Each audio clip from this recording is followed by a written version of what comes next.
Welcome to Tales of the Hunt with Mark Smith. Today, I'm going to talk to you about this buck right here. This buck is a pretty interesting story, and it is actually a two-part story. So let me get started. You see this deer right here, the mount, this comes from a buck that I killed in Colorado in 1998.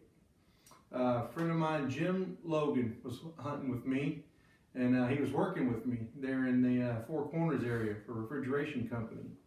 And I got Jim into bow hunting that summer. He had a Ben Pearson spoiler, and I just started shooting for Hoyt, and he was watching me shoot my bow and going to the shop and setting up and shooting tournaments and things. And he wanted to take a shot at bow hunting. So he got to shooting that old Ben Pearson for a while and doing pretty good with it. And so he decided to go get him a new bow. He went and got him a PSE Thunderbolt, I believe it was.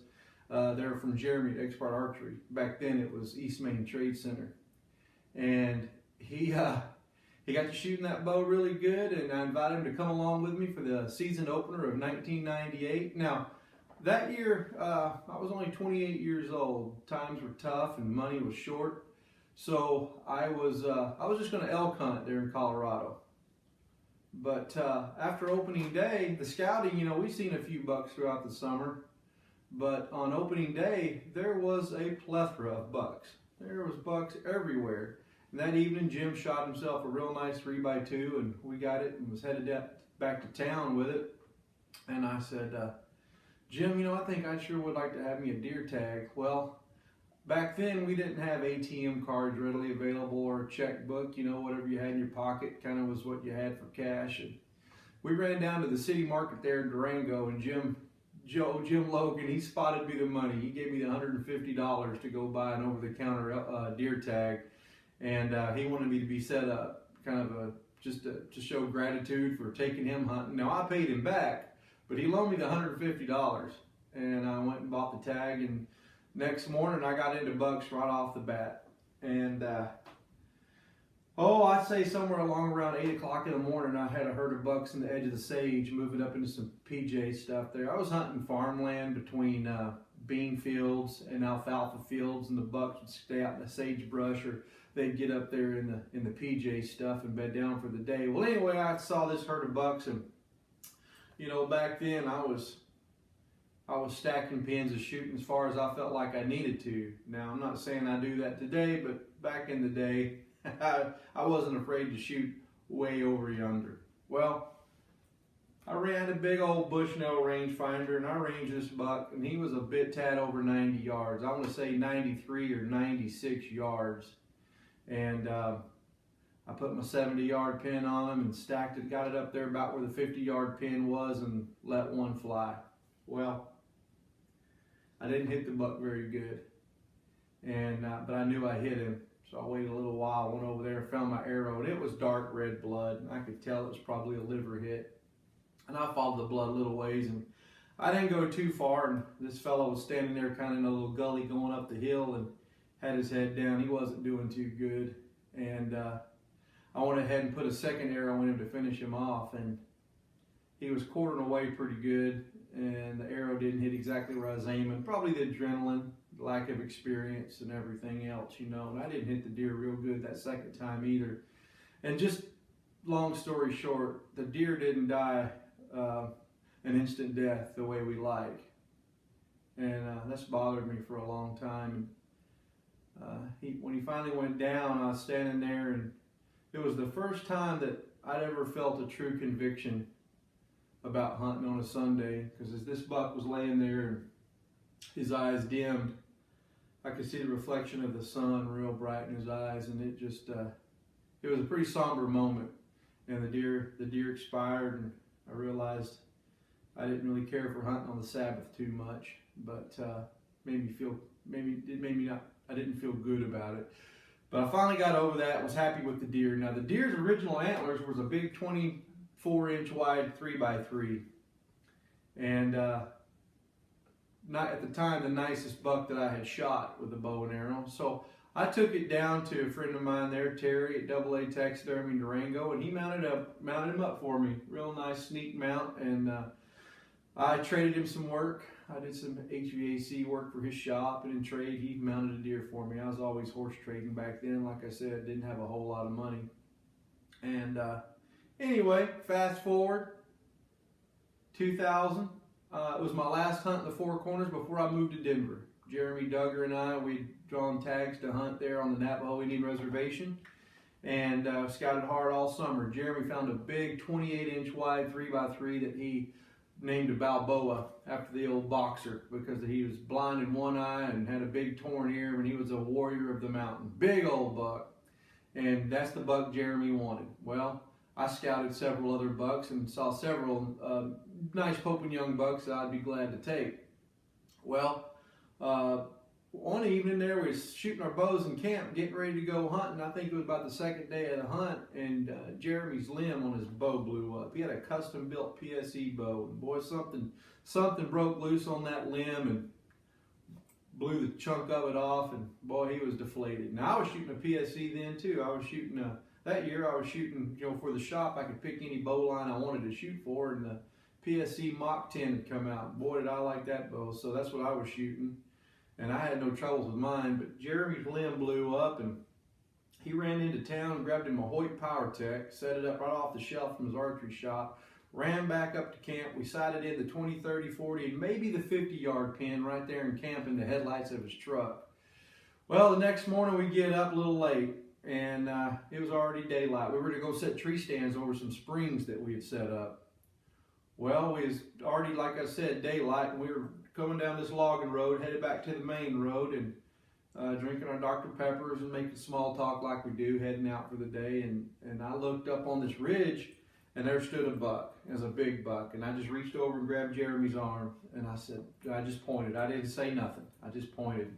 And at the same time, we both said Balboa. And that big 28-inch 3-point was standing up there on the ridge. And Jeremy got out.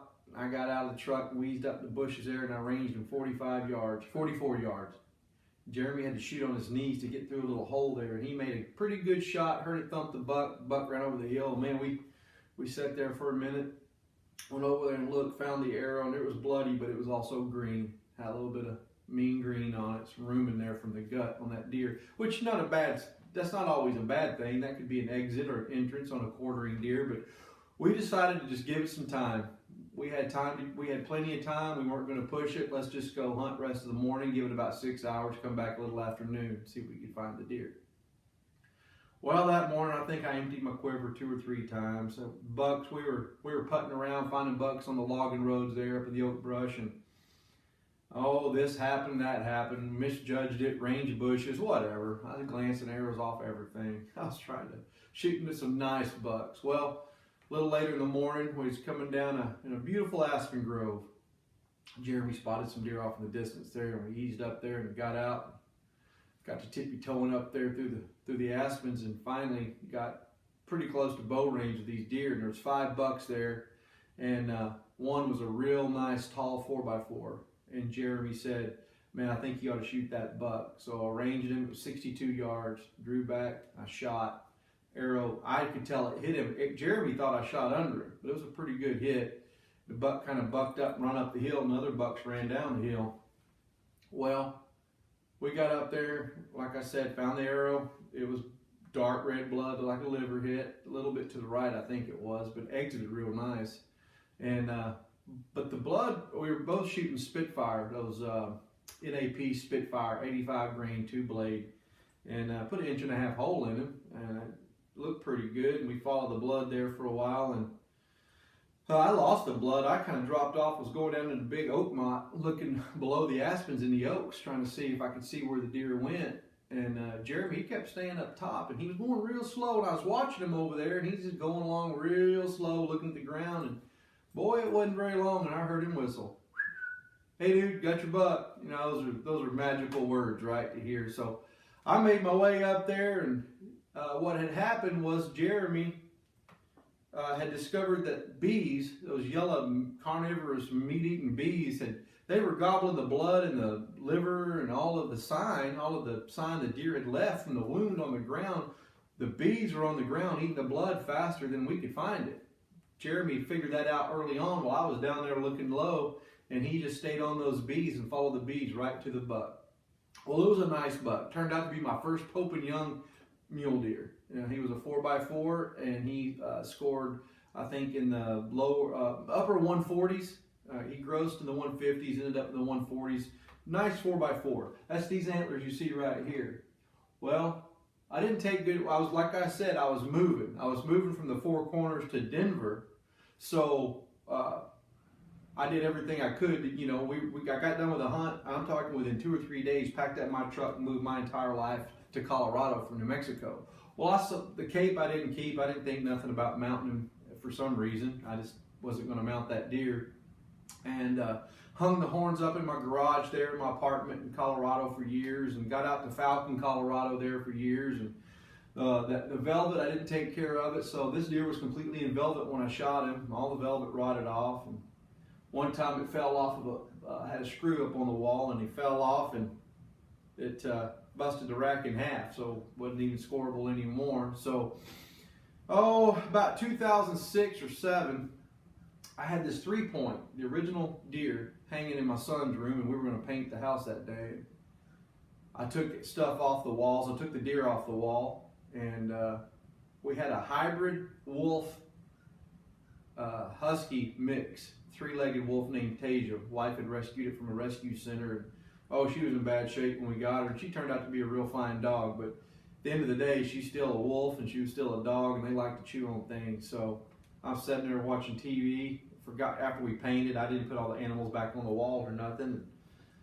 I heard this popping sound, and I told my wife, Christina, I said, I think I hear the dog chewing on something, and my heart sunk because I knew immediately what it was going to be. And I went in there, and this velvet rack on this buck was down to just a couple inches of stubs there.